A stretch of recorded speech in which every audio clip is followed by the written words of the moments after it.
Assalamu alaikum. My dear students, welcome all of you to my video lecture. And today we are going to learn how to change passage narration.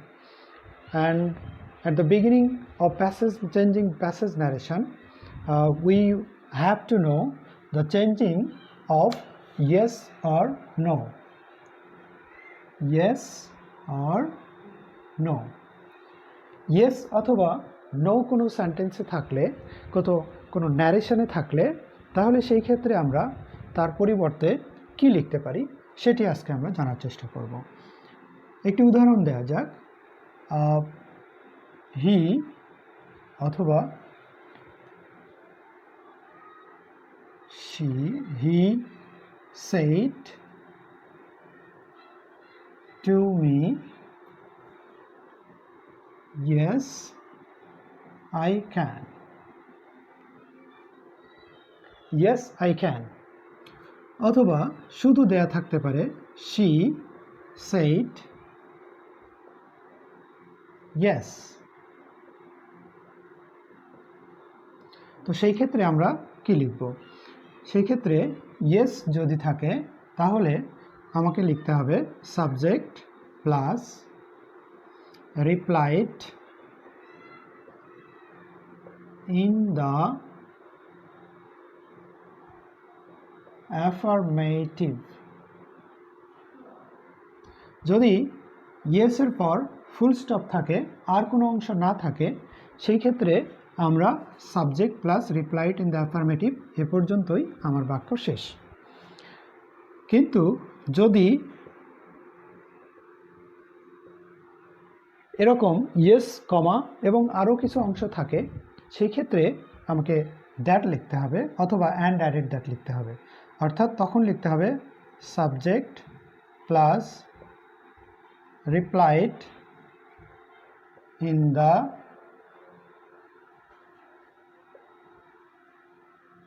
Affirmative that অথবা and added that তারপর দ্বিতীয় অংশ বা দ্বিতীয় বাক্য। ঠিক এইভাবে আমাকে প্রয়োগ করতে হবে। তো শুরুতে আমরা দ্বিতীয় বাক্যের এই অংশটুকু দেখব। তাহলে she said yes, অর্থাৎ আমাকে এটি ফলো করতে হবে। তাহলে আমি কি লিখব? she সাবজেক্ট, এরপরে replied in the affirmative,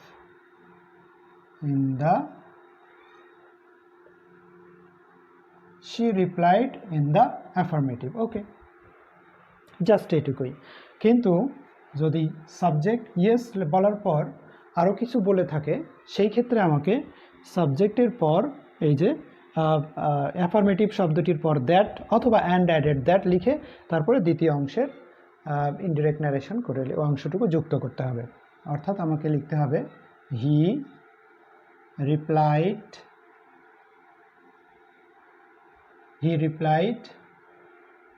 in the affirmative, he replied in the affirmative that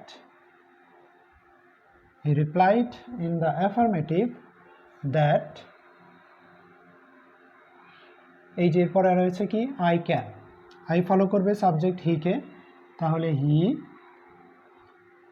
could, full stop. অথবা আমি এই অংশ না লিখে লিখতে পারি replied in the affirmative and added that he could। ঠিক এভাবে আমাকে ইয়েস থাকলে replied in the affirmative plus অতিরিক্ত দ্যাট প্লাস অতিরিক্ত অংশ লিখতে হবে। ওকে, এরপর থাকলো নো থাকলে কি লিখবো আমরা? ঠিক এইভাবেই আমরা নো থাকলে শুধু অ্যাফার্মেটিভের জায়গায় নেগেটিভ কথাটি লিখব। নো থাকলে কি লিখব? সাবজেক্ট প্লাস, যদি নো থাকে সেই ক্ষেত্রে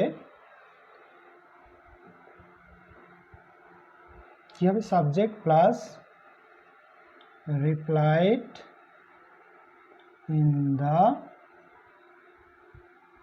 negative, অথবা subject plus replied in the negative that, অথবা and added that plus পরের বাক্য, পরের বাক্যের ন্যারেশন করে লিখতে হবে এইভাবে। Okay, let's have an example. Mina said no, full stop। আবার Dina said, comma, no, I don't know it।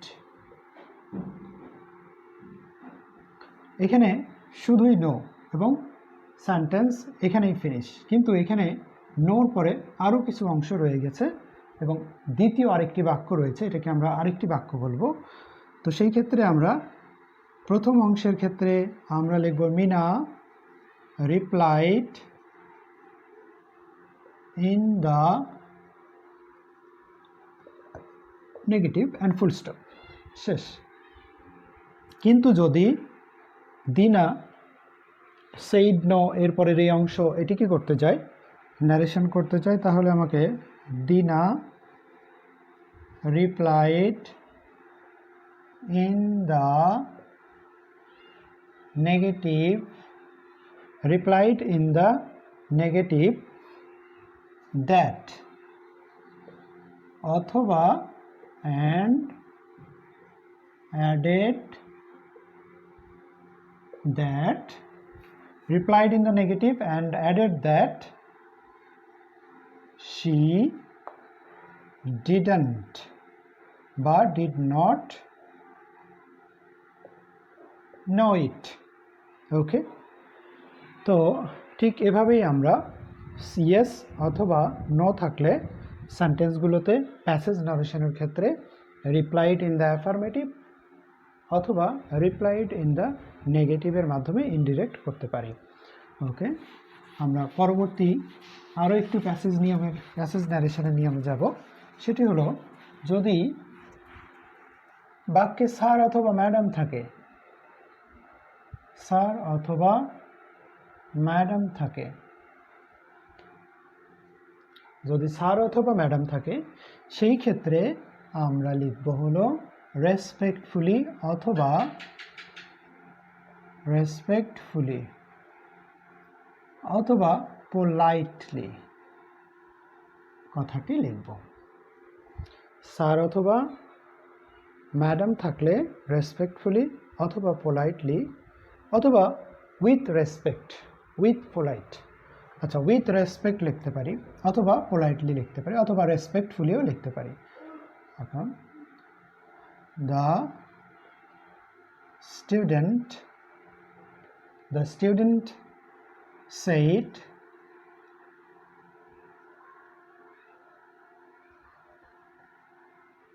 yes sir, শেষ। অথবা থাকতে পারে the girl said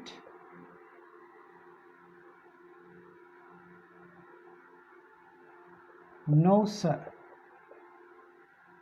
I don't।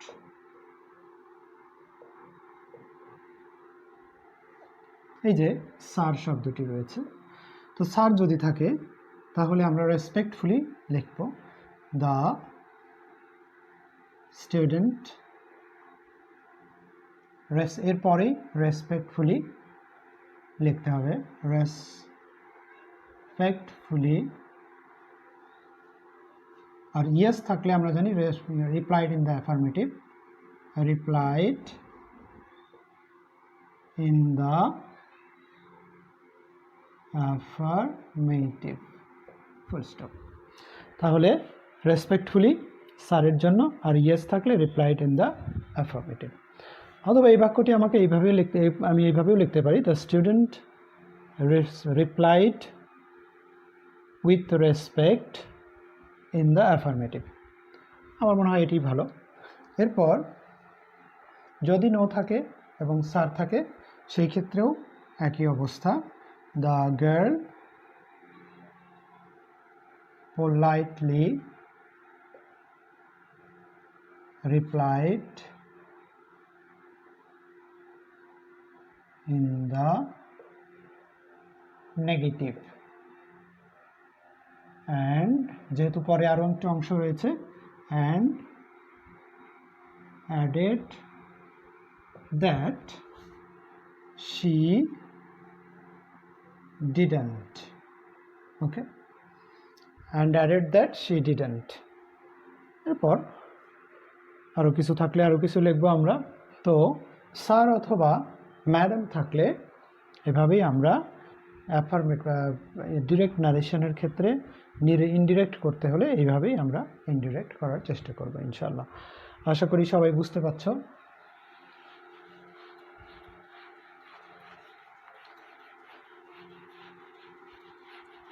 এরপর যদি একই ইনভার্টেড কমার মধ্যে ডাবল সেন্টেন্স থাকে অথবা একাধিক বাক্য থাকে, সেই ক্ষেত্রে আমরা কি করব? একই ইনভার্টেড কমার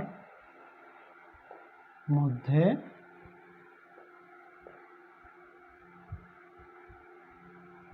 একাধিক বাক্য থাকলে কিভাবে আমরা প্যাসেজ ন্যারেশন করব সেটি একটি উদাহরণ দেওয়া যাক। My friend said to me, what are you doing this hour?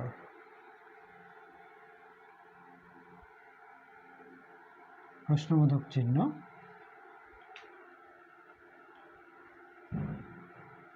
Will you go out for a walk? এই ক্ষেত্রে একই ইনভার্টেড কমার মধ্যে একাধিক বাক্য রয়েছে, অর্থাৎ দুটি ইন্ট্রোগেটিভ সেন্টেন্স রয়েছে। তো প্রথম সেন্টেন্স হচ্ছে what are you doing this hour, এই সময় তুমি কি করছো। Will you go out for a walk, তুমি কি বাইরে যাবে হাঁটার জন্য। তো এই ক্ষেত্রে এরকম বাক্যে যদি থাকে একাধিক একই ইনভার্টেড কমার মধ্যে একাধিক বাক্য থাকলে সেই ক্ষেত্রে আমরা কি করব? আগের মতোই লিখব। আমরা জানি মাই ফ্রেন্ড সেইড টুর বদলে, যেহেতু ভেতরে ইন্ট্রোগেটিভ সেন্টেন্স, সেইড টুর জন্য আস্কড লিখতে হবে। My friend asked me. এরপর হোয়াট, ডাব্লিউএস ওয়ার্ড দিয়ে শুরু হলে আমরা সেটিকেই কনজাংশন হিসেবে ব্যবহার করব। হোয়াট, এরপরে ইউ, মিকে ফলো করবে এবং আই হবে। আই এম ইজ আর, ওয়াজ আর হয়। I was doing that our. আবার দ্বিতীয় আরেকটি বাক্য রয়েছে, তাহলে আমি কি লিখব? তাহলে আমি লিখব অ্যান্ড আস্কড, অথবা হি ফার্দার আস্কড, অথবা হি অলসো আস্কড। তাহলে সবচেয়ে সহজ হলো অ্যান্ড অলসো আস্কড, এবং আরও জিজ্ঞেস করলো। ঠিক ভেবে নিতে হবে এখানে আরেকটি ইনভার্টেড কমা আছে, অথবা এখানে একটা কনজাংশন আমাকে দিতে হবে। অ্যান্ড অবজেক্টকে ফলো করলে ফার্দার আস্কড। একই ইনভার্টেড কমার মধ্যে যদি অ্যাসার্টিভ, তো একই ইনভার্টেড কমার মধ্যে যদি একাধিক বাক্য থাকে, পরের বাক্যটি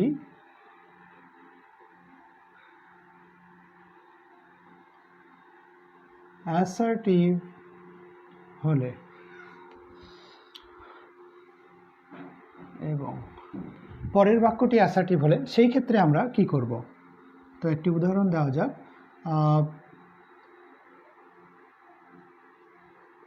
Mother said to me,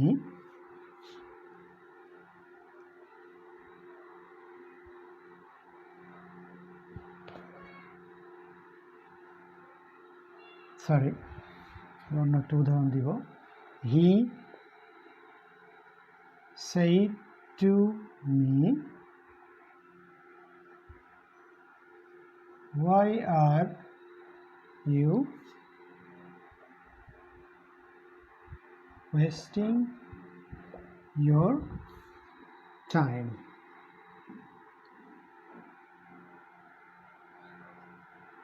You have to suffer for this. Why are you wasting your time? You have to suffer for this. তো এরকম যদি থাকে, he asked, প্রথম বাক্য ইন্টারোগেটিভ, এটা আমাকে ইন্টারোগেটিভের নিয়মেই করতে হবে। He asked me why I, am is R was where হবে, why I was wasting my time, full stop. এরপর you have to suffer for this, and দ্বিতীয় বাক্যে অ্যাসার্টিভ, সুতরাং আমাকে লিখতে হবে and added that you, I হবে, I had to suffer for this.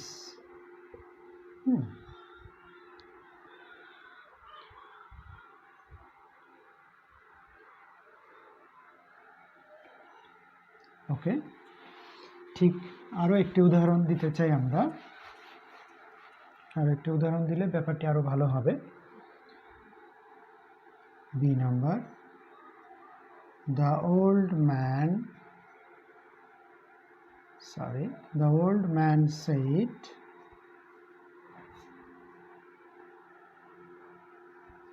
I have been starving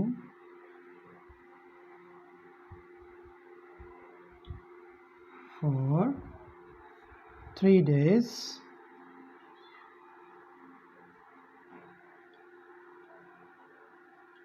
I am also sick and weak. তো এখানে the old man told that he had been starving for 3 days. এই যে দ্বিতীয় অংশটুকু আমার assertive. একই inverted কমার মধ্যে দ্বিতীয় অংশ যদি অ্যাসার্টিভ হয় তাহলে আমি কি লিখব? and added that এবং তারপর দ্বিতীয় বাক্য, he was also, sick বানান, sick, sick and weak। অর্থাৎ দ্বিতীয় বাক্য যদি অ্যাসার্টিভ হয় তাহলে আমাকে লিখতে হবে and added that। এইখানে আমি further added that কথাটাও লিখতে পারি, further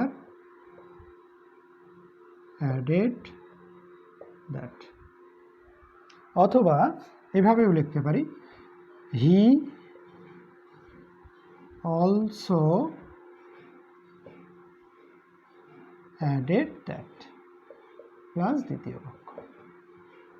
অর্থাৎ he subject, also added that দ্বিতীয় অংশ, অথবা ফার্দার অ্যাডেড দ্যাট,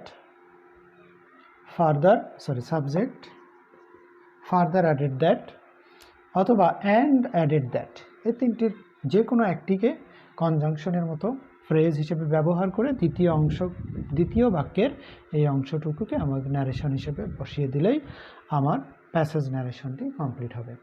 হ্যাঁ,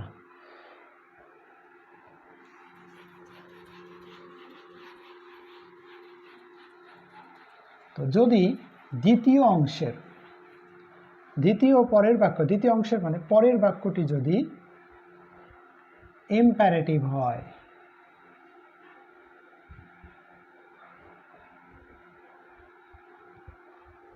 দ্বিতীয় অংশটা যদি ইম্পারেটিভ হয়, অর্থাৎ ঠিক এরকম, mother said to me, why are you watching TV? Go to your bed. তাহলে কি করব? Mother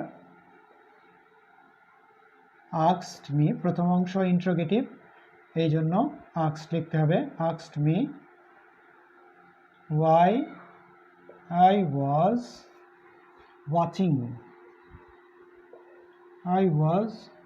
watching TV। পরের অংশ ইম্পারেটিভ, অর্থাৎ এখানে আদেশ বোঝাচ্ছে, গো টু ইয়োর বেড। তাহলে পরের অংশে দেখতে হবে কি বোঝাচ্ছে। ইম্পারেটিভ হলে সেটি আদেশ বোঝাতে পারে, উপদেশ বোঝাতে পারে, অনুরোধ বোঝাতে পারে। হ্যাঁ, তাহলে কোনটি বোঝায় সেটির উপরে নির্ভর করবে আমি কি লিখব। এটি আদেশ বোঝাচ্ছে, তাহলে আমি লিখব অ্যান্ড অর্ডার্ড, তারপরে অবজেক্ট দিলে ভালো হয়, অ্যান্ড অর্ডার্ড মি, তারপর টু।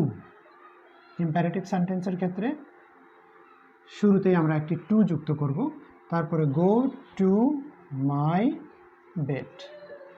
এইভাবে যদি এখানে আদেশ বা আদেশ না বুঝিয়ে যদি বোঝায় উপদেশ, তখন ঠিক আমাকে লিখতে হবে অ্যান্ড অ্যাডভাইসড, তারপরে অবজেক্ট, তারপরে টু, তারপরে পরের অংশ, পরের বাক্য, এইভাবে লিখতে হবে। যদি এই অংশটি দ্বারা উপদেশ বোঝাচ্ছে না, অনুরোধ বোঝাচ্ছে, তাহলে কি হবে? অ্যান্ড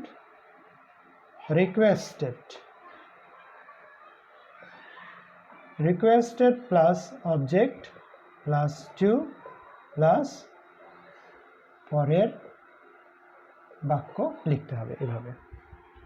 তো যদি ইম্পারেটিভ হয় তাহলে হতে পারে and ordered plus object plus to plus দ্বিতীয় অংশ, অর্থাৎ দ্বিতীয় বাক্য। যদি উপদেশ বুঝায় সেই ক্ষেত্রে অ্যান্ড অ্যাডভাইসড অবজেক্ট টু পরের অংশ। যদি অর্থাৎ দ্বিতীয় বাক্য যেটি এর মতো বাক্য, অ্যান্ড যদি অনুরোধ বুঝায় তাহলে অ্যান্ড রিকোয়েস্টেড, তারপরে অবজেক্ট, তারপরে টু, তারপরে পরের বাক্য। তো এইভাবেই আমরা অ্যাসার্টিভ, ইন্টারোগেটিভ অথবা ইম্পারেটিভ সেন্টেন্স যদি দ্বিতীয় বাক্যে থাকে একই ইনভার্টেড কমার মধ্যে, সেই ক্ষেত্রে আমরা এই নিয়মগুলো ব্যবহার করে ইনডিরেক্ট ন্যারেশন অর্থাৎ প্যাসেজ ন্যারেশনগুলো খুব সহজেই করতে পারি। তো আশা করি তোমরা সবাই মনোযোগ দিয়ে ক্লাসটি করেছো। বাসায় অবশ্যই প্র্যাকটিস করতে হবে, কারণ হলো practice makes a man perfect. Practice না করলে তোমাকে শুধু ভিডিও দেখে কোনো লাভ হবে না। অবশ্যই তোমাকে বোর্ড কোশ্চেন থেকে অথবা প্রেসক্রাইব যে বুক রয়েছে আমাদের স্কুলের দেয়া, সেই বইগুলো থেকে অবশ্যই ওর প্র্যাকটিস করতে হবে। আর আশা করি সবাই মনোযোগ দিয়ে প্র্যাকটিস করবে, এবং কোনো সমস্যা হলে সেই ক্ষেত্রে কমেন্ট বক্সে অবশ্যই লিখে জানাবে, অথবা ইমেইল করবে, অথবা আমাদের ফোন নাম্বারে অবশ্যই সেলফোনে কল করে সমস্যার কথা জানাতে হবে। আমরা যতদূর পারি সমস্যা সমাধানের চেষ্টা করব ওভার ফোন। তো পরবর্তী কোনো ক্লাসে সবার সাথে আবার দেখা হবে। সে পর্যন্ত আল্লাহ হাফেজ।